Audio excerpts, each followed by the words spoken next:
الرحيم. الحمد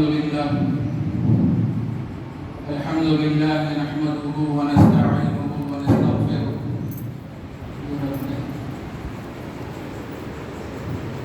ونؤمن به ونتوكل عليه ونعوذ بالله من شرور أنفسنا ومن سيئات أعمالنا.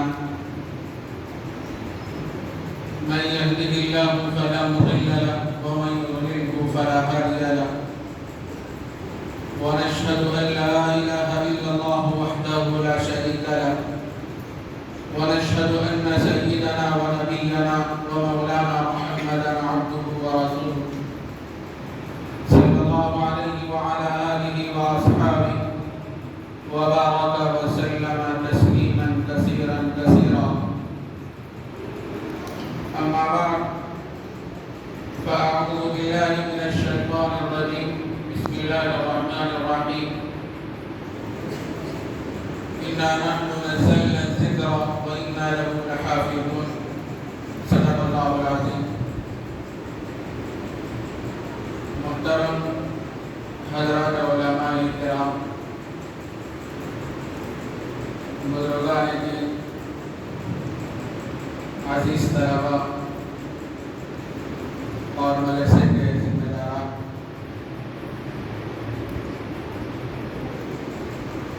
یہ اہلیان رائے چور کے لیے آج کا دن بڑی خوشی، مسرت اور سعادت کا دن ہے. ماشاءاللہ مدرسہ مصباح القرآن کے دو طلباء نے ایک ہی بیٹھک میں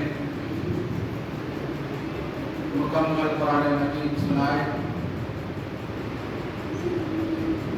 ابھی مفتی صاحب نے فرمایا کہ 4، 5، 14 یا 15 مرتبہ ان طلباء کا دور ہوا. اس کے بعد یہ طلباء ایک ہی بیٹھک میں غالباً فجر سے پہلے شروع کیے اور ابھی اس کا اختتام ہوا ہے. یہ بڑی مسرت کا دن ہے، آج کا بڑی خوشی کا دن ہے، خصوصاً اہلیان رائچور کے لیے. ماشاءاللہ آپ کے اس علاقے میں مولانا مفتی محمد رفیق صاحب جو ایک کام کر رہے ہیں، یہاں دینی مدرسہ چل رہا ہے اور طلباء یہاں پڑھ رہے ہیں، زیور علم سے آراستہ ہو رہے ہیں. یہ بہت بڑی بات ہے. اللہ تعالیٰ اس ادارے کو دین دنیا رات چوگنی ترقی عطا فرمائے، ہر قسم کا خیر مقدر فرمائے. اللہ تعالیٰ غیب سے مدرسے کی ضرورتوں کی تکمیل فرمائے. میرے عزیز دوستوں، بزرگوں، یہ بڑی مبارک مجلس ہے.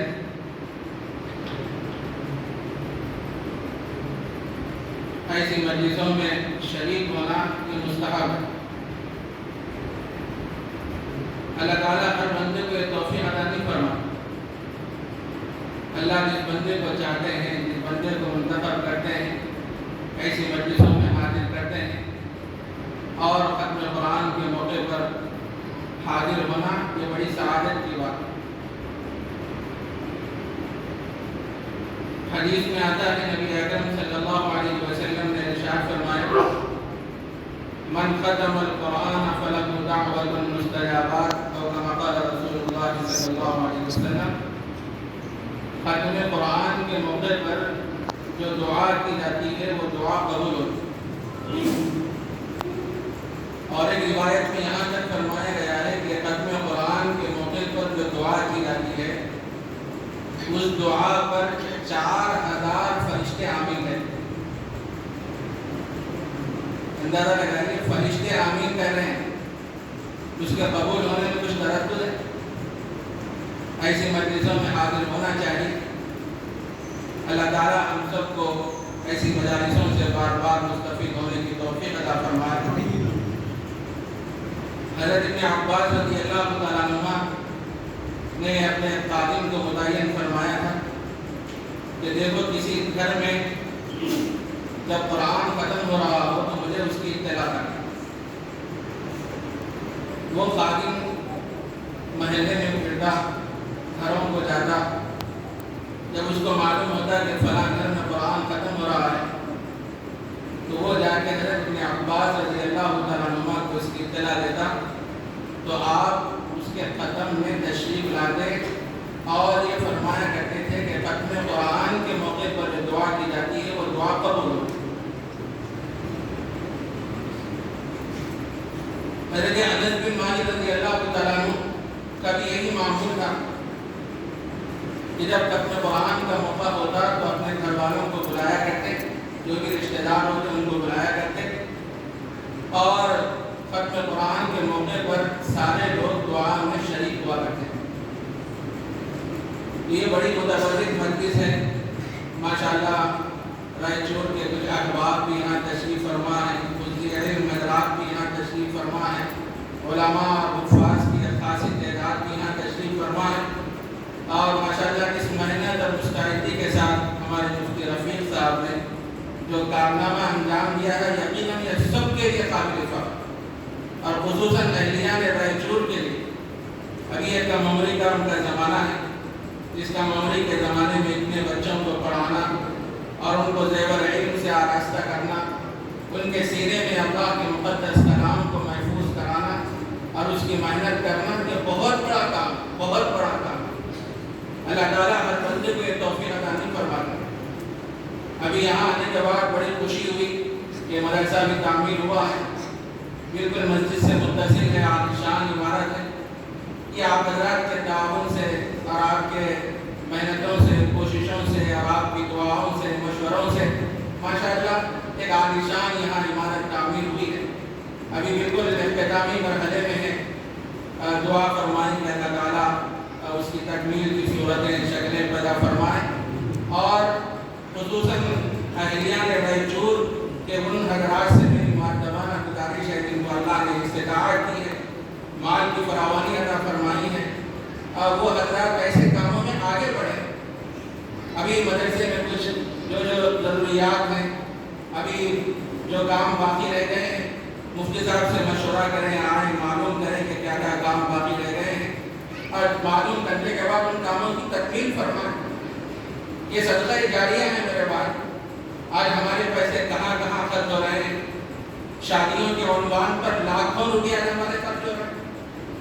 ایک تقابل کا مزاج ہمارے اندر پیدا ہو گیا۔ کسی پیسے والے کے بارے میں ہم سنتے ہیں کہ اس نے اپنے بچے کی شادی کے موقع پر 10 لاکھ روپے خرچ کر دیے، 20 لاکھ روپے خرچ کر دیے، تو دوسرا پیسے والا یہ سوچتا ہے کہ جب میرے بیٹے کی شادی ہوگی تو اس وقت میں 30 لاکھ خرچ کروں گا، 40 لاکھ خرچ کروں گا۔ اگر کوئی آدمی اچھا فنکشن ہال بک کرتا ہے 2 لاکھ کا، 2.5 لاکھ کا، جب اس کو معلوم ہوتا ہے دوسرے پیسے والے کو تو وہ بھی سوچتا ہے کہ میں بھی اس سے اچھا فنکشن ہال بک کروں گا۔ آج ہمارے پیسے ایسے ہی ضائع ہو رہے ہیں۔ میرے دوستو، ان مدارس کی حفاظت کرنا، ان کا تعاون کرنا یہ بہت بہت بڑا کام ہے۔ اللہ تبارک و تعالیٰ خوش نصیب بندوں کو یہ توفیق عطا فرماتے ہیں۔ ایسے کاموں میں آگے بڑھنا چاہیے۔ حدیث میں آتا ہے نبی اکرم صلی اللہ علیہ وسلم نے ارشاد فرمایا اذا مات الانسان انقطع عنه عمله الا من ثلاث او من صدقة جاریہ او علم ينتفع به او ولد صالح يدعو له۔ انسان جب مر جاتا ہے تو مرنے کے بعد اس کے عمل کا رشتہ منقطع ہو جاتا ہے، بند ہو جاتا ہے، مگر 3 چیزیں ایسی ہیں کہ اس کا ثواب اس کو پہنچتا رہتا ہے۔ اس میں سے ایک کیا ہے؟ صدقہ جاریہ، مدرسوں کی تعمیر کرنا، مسجدوں کی تعمیر کرنا، کوئی رفاہی کام کرنا، اور کہیں پانی کی شدید ضرورت ہے تو غربے کا انتظام کرنا، یہ سب صدقہ جاریہ میں آتا ہے۔ تو اہلیان رائچور کے ان احباب سے میری مؤدبانہ مخلصانہ گزارش ہے کہ مفتی صاحب سے معلوم کریں، پوچھیں کہ اور اس تعمیر میں اور کیا کیا چیزیں باقی رہ گئی ہیں اور کیا کیا کام کرنا ہے، معلوم کریں اور آگے بڑھیں اور اس کی تکمیل کی فکر اور کوشش کریں۔ اور ایک بات میں آپ کو بتاتا چلوں، آدمی دنیا میں لاکھوں روپے اپنے پاس رکھتا ہے اپنے بچوں پہ خرچ کرتا ہے، گھر والوں پہ خرچ کرتا ہے، رشتے داروں پہ خرچ کرتا ہے، اور بہت سی چیزیں، بہت سا پیسہ ہمارا لہویات میں بھی خرچ ہو جاتا ہے، اللہ کو ناراض کرنے والے کاموں میں ہمارا پیسہ خرچ ہو جاتا ہے، لیکن کبھی اس بندے کو یہ توفیق نہیں ملتی۔ اللہ نے جو مجھے مال عطا فرمایا ہے، اس مال کے بارے میں اللہ قیامت کے دن مجھ سے پوچھیں گے، مال کے بارے میں سوال ہوگا قیامت کے دن کہ مال تو نے کہاں سے حاصل کیا اور کہاں خرچ کیا، اس بارے میں سوال ہوگا قیامت کے دن۔ کمانے کے ذرائع کیا تھے، حلال طریقے سے کمایا کہ حرام طریقے سے کمایا، اور اس پیسے کو تو نے کہاں خرچ کیا، اور ہمارا پیسہ کہاں کہاں خرچ ہو رہا ہے میرے بھائی۔ ایسے کاموں میں ہم آگے نہیں بڑھتے، آگے بڑھنا چاہیے، اور کہے مساجد کی تعمیر کرنا، مدارس کی تعمیر کرنا، یہ بہت بڑا ثواب ہے، صدقہ جاریہ ہے۔ اللہ تعالیٰ ہم سب کو ان پر عمل کرنے کی توفیق عطا فرمائے۔ میرے عزیز دوستو، بزرگوں، ختم قرآن کی یہ مجلس ہے، بڑی مبارک مجلس ہے، اور اس میں ہم سب حاضر ہیں۔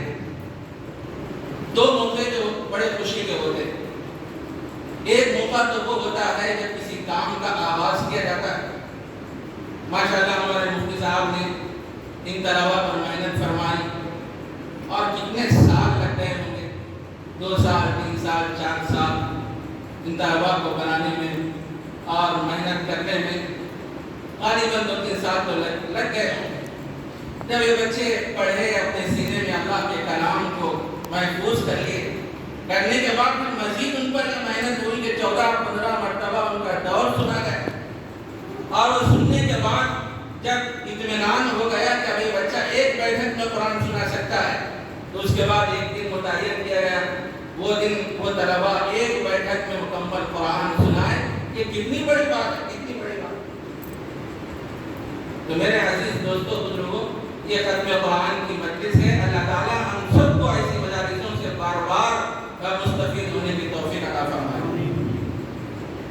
تو میں عرض کر رہا تھا کہ دو موقع بڑے خوشی کے ہوتے ہیں۔ ایک موقع جب کسی کام کا آغاز کیا جاتا ہے، آغاز پر بھی مبارکبادی دی جاتی ہے۔ کوئی دکان کی ابتدا کر دیا تو لوگ مدعو ہوتے ہیں، کہتے ہیں ماشاءاللہ مبارک، دعائیں دیتے ہیں۔ اور دوسرا موقع تکمیل کا ہوتا ہے، تکمیل پر بھی کیا ہے، خوشی ہوتی ہے، لیکن آغاز میں جو خوشی ہوتی ہے وہ توقعات کی بنیاد پہ ہوتی ہے۔ جب بچہ حفظ شروع کیا، کرنے کے بعد بچہ بھی سوچتا ہے کہ میں اس بارے میرے سینے میں محفوظ ہوں گے نہیں ہوں گے، اس کو ایک خیال اور ایک چیز ہمیشہ ذہن میں مستحضر رہتی ہے، اور مولوی بھی سوچتے رہتے ہیں کہ میں اس بچے پر محنت کا آغاز کیا ہوں، شروع کیا ہوں، پتہ نہیں بچہ رہے گا نہیں رہے گا، شیطان اس کو بھٹکائے گا، تو مولوی بھی سوچتے رہتے ہیں، لیکن محنت تو جاری رہتی ہے، کوشش کرتے رہتے ہیں۔ جب تکمیل ہو جاتا ہے بچے کا، اس موقع پر اساتذہ کو، مدرسے کے ذمہ داروں کو جو خوشی ہوتی ہے وہ آغاز کی خوشی کے مقابلے میں زیادہ ہوتی ہے۔ جو توقعات باندھی گئی تھی، اللہ نے اپنے کرم سے اس کو پورا کر دیا، تو آغاز سے زیادہ خوشی تکمیل پہ ہوتی ہے۔ یہ جو موقع ہے یہ تکمیل کا ہے، کتنی بڑی محنتیں اس پر ہوئی، رات دن ایک کر دی اساتذہ کرام، ذمہ داران، تب جا کے بچوں کے سینوں میں اللہ کا کلام محفوظ ہے۔ تو ان کو قدر کی نگاہ سے دیکھو، محبت کی نظروں سے دیکھو۔ حدیث میں آتا ہے، نبی اکرم صلی اللہ علیہ وسلم نے ارشاد فرمایا، اکرموا حملۃ القرآن فمن اکرمہ اکرمہ اللہ ومن اہانہ اہانہ اللہ۔ اے لوگوں، حفاظ کرام کا اکرام کرو، ان کی عزت کرو، اور ایک بات یہ بات بھی یاد رکھ لو کہ جس نے علماء کا، حفاظ کا اکرام کیا، گویا اس نے اللہ کا اکرام کیا۔ ومن اہانہ اہانہ اللہ، جنہوں نے حفاظ کی توہین کی، تذلیل کی، ان کو برا بلا کہا، یوں سمجھو کہ اس نے اللہ کی توہین، اس واسطے کہ اللہ کی ذات سے نکلا ہوا مقدس، بے مثال، عظیم الشان اور فصاحت و بلاغت سے پر کلام یہ چھوٹے چھوٹے بچوں کے سینوں میں محفوظ ہو جانا۔ یہ ایسا کلام ہے کہ جس کلام کو اٹھانے کی نہ پہاڑوں میں طاقت ہے، نہ زمین میں طاقت ہے، نہ آسمان میں طاقت ہے، ایسا کلام ان چھوٹے چھوٹے بچوں کے سینوں میں محفوظ ہو رہا ہے۔ اللہ تبارک و تعالیٰ نے ایک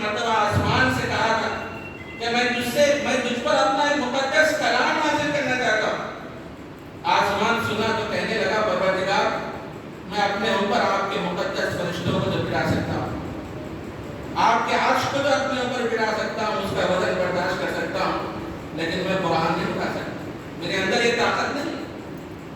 پھر اللہ تبارک و تعالیٰ نے زمین سے کہا کہ میں تجھ پر اپنا مقدس کلام نازل کرنا چاہتا ہوں۔ زمین کہنے لگی پروردگار ایک کام مجھ سے نہیں ہو سکتا، بڑی بڑی بلڈنگیں مجھ پر آ سکتی ہیں، میں اس کا وزن برداشت کر سکتا ہوں، لیکن آپ کی ذات سے نکلا ہوا جو کلام ہے اس کلام کو اٹھانے کی میرے پاس طاقت نہیں۔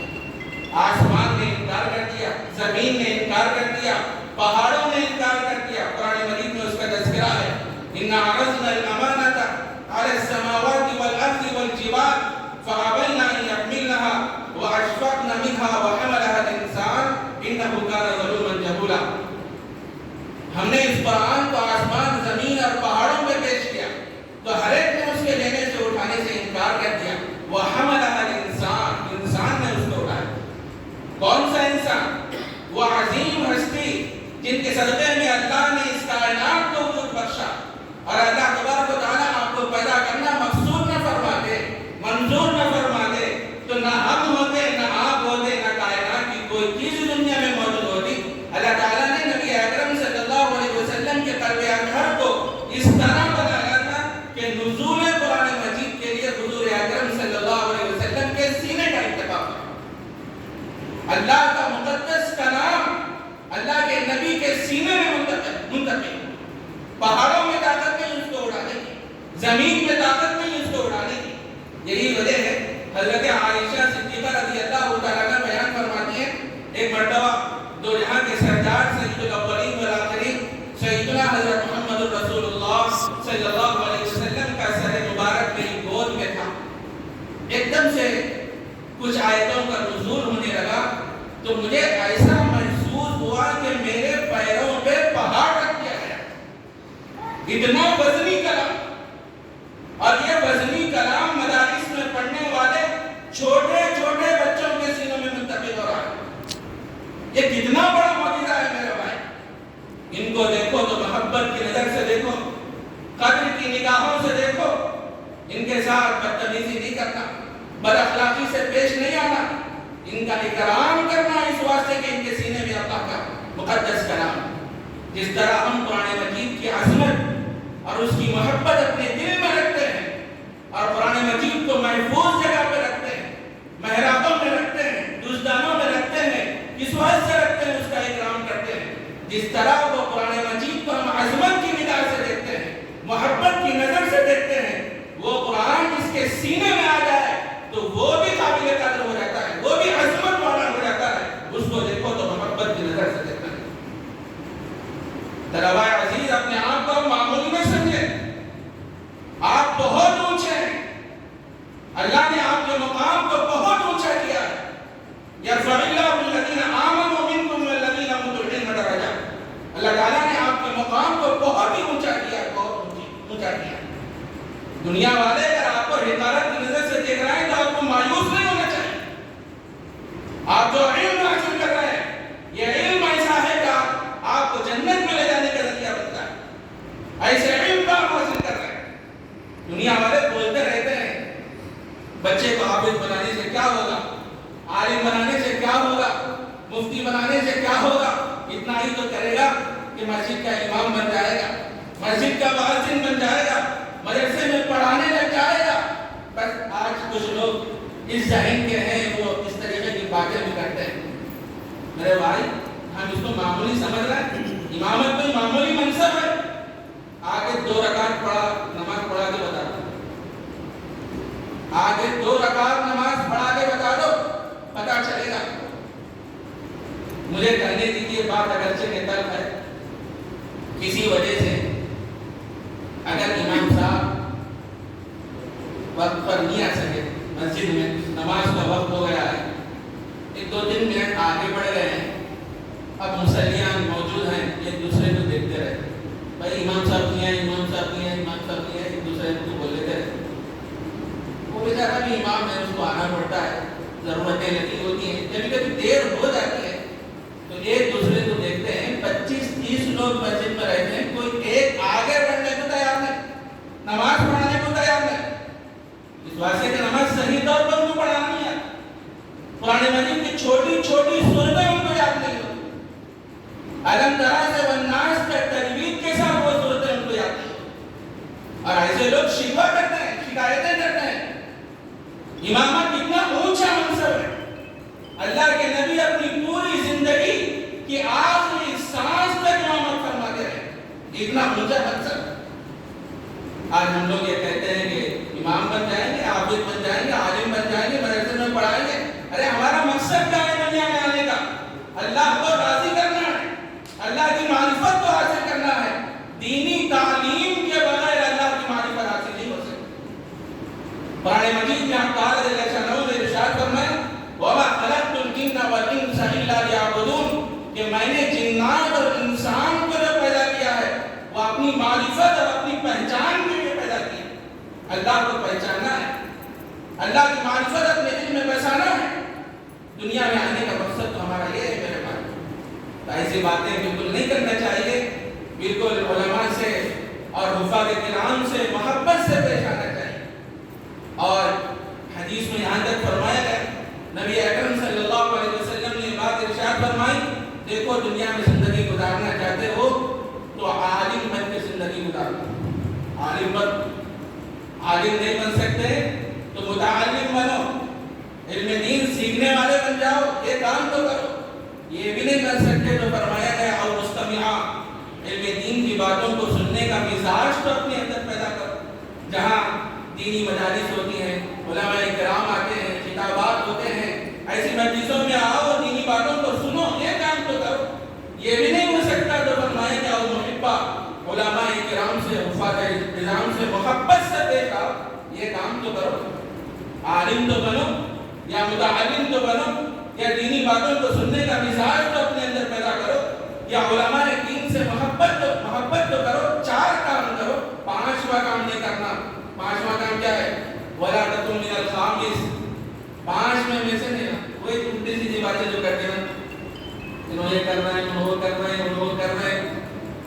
علماء کے خلاف، کفار کے خلاف جو بدزبانی کرتے ہیں، یہ کام نہیں کرنا. وَلَا تَكُن مِنَ الْخَامِسِ. 5 میں سے نہیں ہوگا. اگر 5 میں سے ہو جاؤ گے تو فرمایا فَتَكُنْ هَالِكَ. بعض روایتوں میں ہے کہ فَتَكُنْ خَاسِرًا. تم ہلاک ہو جاؤ گے، برباد ہو جاؤ. اتنی بڑی وعید ہے میرے بھائی، اتنی بڑی وعید.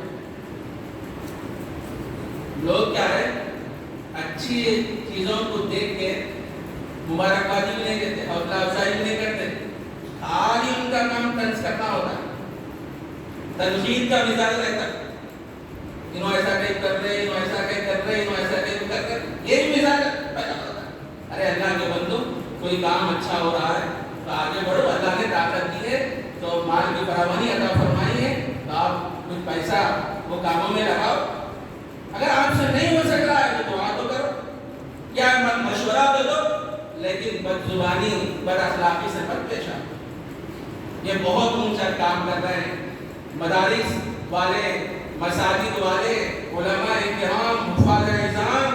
جو اس وقت جو کام ہو رہا ہے مدرسوں میں، مسجدوں میں، مکاتب کی شکل میں، مدرسوں کی شکل میں، جو بچوں کو زیور علم سے آراستہ کر رہے ہیں، یہ بہت بڑا کام کر رہے ہیں. ان کو قدر کی نگاہوں سے دیکھنا چاہیے. بہرحال یہ ایک تمہیدی گفتگو تھی.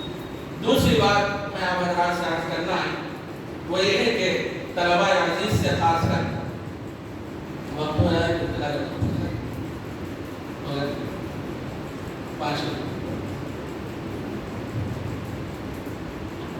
اپنے آپ کو معمولی نہ سمجھیں. میں آپ کو ایک واقعہ سناتا ہوں کیونکہ طلباء یہاں بیٹھے ہوئے ہیں. ایک ایسا بچہ تھا مدرسے میں جو بالکل خستہ حال تھا.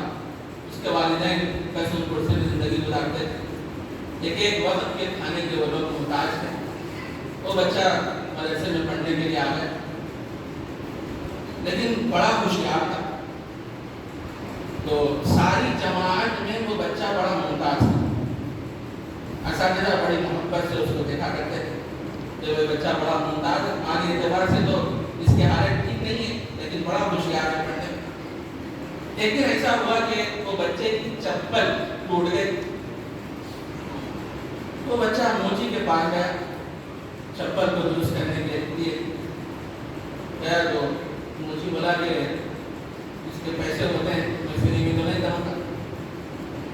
وہ بچہ کہنے لگا کہ دیکھو میرے پاس تو پیسے نہیں, میں غریب ہوں, میں تمہیں مسئلہ بتا دوں, دینی مسئلہ تمہیں بتا دوں. تو موچی کہنے لگا مسئلہ نہیں, کیا کروں گا میں, جب اوڑھ لوں گا, بچھاؤں گا, پہنوں گا, کیا کروں گا, مجھے مسئلے کی ضرورت نہیں, مجھے پیسوں کی ضرورت ہے. پریشان ہو, طالب علم بڑا پریشان ہو گیا. بجا تو اپنے گھر آ گیا. صبح میں مدرسے کا وقت شروع ہوا تو سارے طلبا مدرسے میں آ گئے, بچہ مدرسے میں نہیں آیا. استاد کو بڑی فکر ہو گئی کیوں ہے مدرسے میں نہیں آیا. تو بچوں سے پوچھے بھائی وہ بچہ کیوں نہیں آیا, بچے بھی خاموش ہے, کوئی جواب نہیں دے رہے. تو ایک بچے کو بھیجے مول صاحب, جا کے بلا گیا. بچہ آیا, آ کے بولا کہ مول صاحب طلب کر رہے ہیں.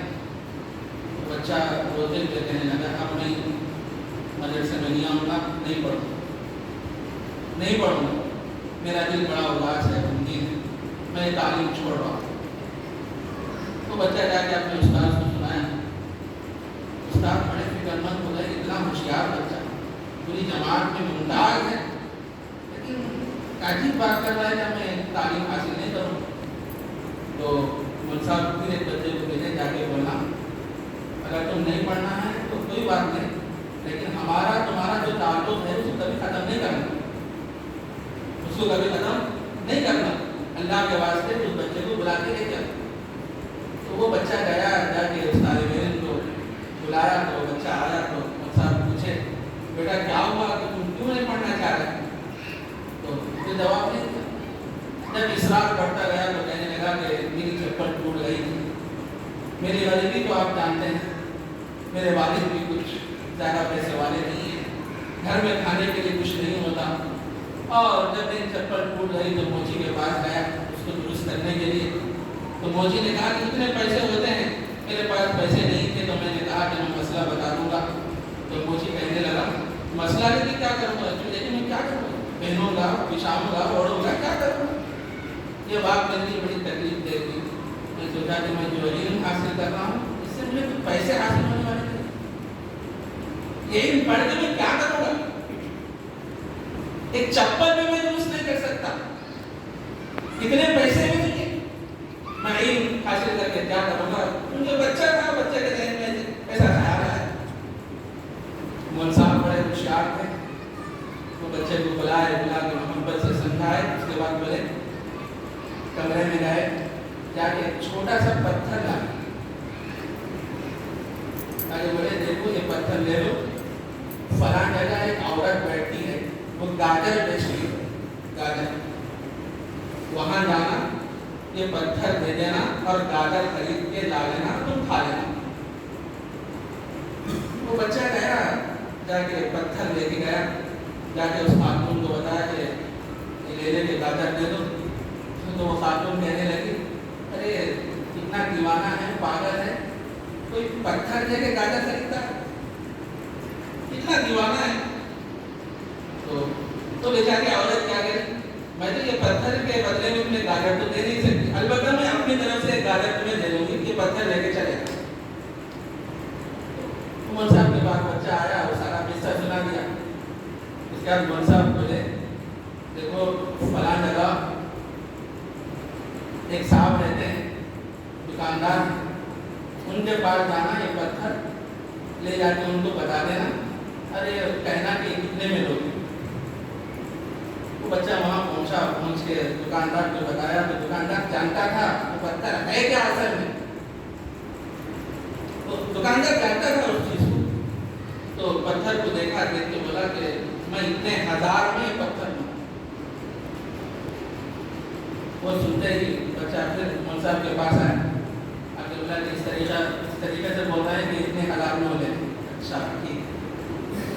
اس کے بعد پھر مول صاحب بولے دیکھو فلاں جگہ ایک نواب صاحب رہتے ہیں, ان کے پاس اس پتھر کو لے جانا, لے جا کے پوچھنا کتنے میں لوگ. تو بچہ گیا, جا کے پوچھا کتنے میں لوگ, اتنے لاکھ میں اس پتھر کو لوں, اتنے لاکھ میں لوں. پھر وہ بچہ وہ جواب اپنے مول صاحب کو سنایا. سنانے کے بعد مول صاحب اپنے بچے کو طالب علم کو نصیحت کرتے علم کی قدر وہی لوگ کرتے ہیں جن کے اندر علم کی قدر ہوتی ہے. وہ جانتے ہیں کہ علم کس کا ہے, یہ کس کی ذات سے نکلا ہوا یہ کلام ہے, یہ عظیم الشان کلام کس کا ہے, قدر والے ہی جانتے ہیں. جو بے قدر ہوتے ہیں, ناقدر ہوتے ہیں, وہ اس چیز کو نہیں جانتے, الٹی سیدھی باتیں کرنے لگتے ہیں. چونکہ وہ دکاندار جانتا تھا اس کے دل میں کچھ خبر تھی, تو وہ کہنے لگا کہ اتنے ہزار میں دوں گا. وہ نواب جانتا تھا, اس کے دل میں عظمت تھی اس پتھر کی, تو وہ کہنے لگا کہ اتنے لاکھ میں دوں گا. وہ اصل میں پتھر نہیں تھا بیٹا, وہ تو ہیرا تھا, ہیرا. جب آدمی کے اندر قدر ہوتی ہے, احساس ہوتا ہے, تو قیمتیں بڑھنے لگتی ہیں. وہ چمبار, وہ موچی کو علم کی کیا قدر, اور تم یہ سمجھ گئے کہ میں علم حاصل کر کے کیا کروں گا, غمزدہ ہو گئے, پریشان ہو گئے. ابھی دونوں میں بات چیت چل رہی تھی, مول صاحب اور وہ شاگرد کے درمیان. بادشاہ کی ایک چٹھی آئی, اس کا 2 منٹ ہو گئے آخری, ایک چٹھی آئی. اس چٹھی میں لکھا ہوا تھا کہ بادشاہ صاحب یہ لکھے کہ میری بیوی سے بڑی محبت ہے, اور ہم بڑی محبت سے ایک زمانے سے رہتے ہیں, لیکن ایک بات ایسی پیش آئی کہ میں یہ کہہ دیا کہ اگر میں چاند سے زیادہ اگر خوبصورت نہیں ہوں تو میری بیوی پر طلاق. چاند سے زیادہ اگر میں خوبصورت نہیں ہوں تو میری بیوی پہ طلاق. میں یہ تحریر لکھ کے میری بیوی کو دے دیا. تو میں آپ سے مسئلہ معلوم کرنا چاہتا ہوں, آپ میرے پاس تشریف لائیں. وہ چٹھی لے کے آیا قاضی, تو مول صاحب بولے میں اس وقت پڑھا رہا ہوں, میں تو آ نہیں سکتا, مصروف ہوں. بولے کہ یہ جو بچہ ہے بڑا باکمال بچہ ہے, مسائل سے واقفیت رکھتا ہے, جس بچے کو میں بھیجوں گا. وہ بچہ گیا بادشاہ کے دربار میں. سارے درباری دیکھ رہے ہیں, چھوٹا سا بچہ ہے, کیا مسئلہ بتا سکتا. بڑے حیران پریشان بادشاہ کے دربار میں پہنچا. بادشاہ بولا کہ میں اس طریقے کی قسم کھایا ہوں, اگر میں چاند سے زیادہ خوبصورت نہیں ہوں تو میری بیوی پہ طلاق. مسئلہ بتائیے. وہ چھوٹا سا بچہ کہنے لگا, قرآن مجید میں اللہ جل شانہ نے یہ بات ارشاد فرمائی, لقد خلقنا الانسان فی احسن تقویم, ہم نے انسان کو بہت ہی خوبصورت انداز میں, بہت ہی خوبصورت سانچے میں پیدا فرمایا ہے. اس کائنات میں انسان سے زیادہ کوئی خوبصورت ہے ہی نہیں, انسان سے زیادہ کوئی خوبصورت ہے ہی نہیں. ظاہر ہے جب انسان خوبصورت ہے تو آپ کی بیوی پہ کیا ہے طلاق باقی نہیں. آپ چاند سے بھی زیادہ خوبصورت ہیں, سورج سے بھی زیادہ خوبصورت ہیں, ہر اعتبار سے آپ زیادہ خوبصورت ہیں, تو آپ کی بیوی پہ طلاق باقی نہیں تھی. کیونکہ طلاق معذب تھی نا, شرط میں تھی, آپ کی بیوی پہ طلاق باقی نہیں. تو بادشاہ اتنا خوش ہوا, اتنا خوش ہوا. اس زمانے میں بنڈیاں ہوتے تھے, پہلے بنڈیاں جو ہوتے تھے اس زمانے میں سونا چاندی پیسہ وغیرہ جو بھی چیزیں تھیں وہ ساری وہ بنڈی پہ رکھ کے بلا لیا اور تمہارے منصاب کو دے. میں بہت خوش ہو گیا. وہ طالب علم کو سونے چاندی کی بنڈی لے کے اپنے استاد کے پاس پہنچا تو سارا قصہ سنایا. تو استاد صاحب بولے بیٹا تم نے کیا جواب دیا, کیا مسئلہ بتایا ہے, جہاں کہ جتنی بنڈی ہے, جتنا سونا پیسہ ہے, یہ سب تیرا ہے, میرا نہیں, یہ سب تیرا. تو میرے دوستو عزیز طلباء اندازہ لگائیے, قدر والے ہی قدر کرتے ہیں, بے قدرے کیا قدر کرتے ہیں.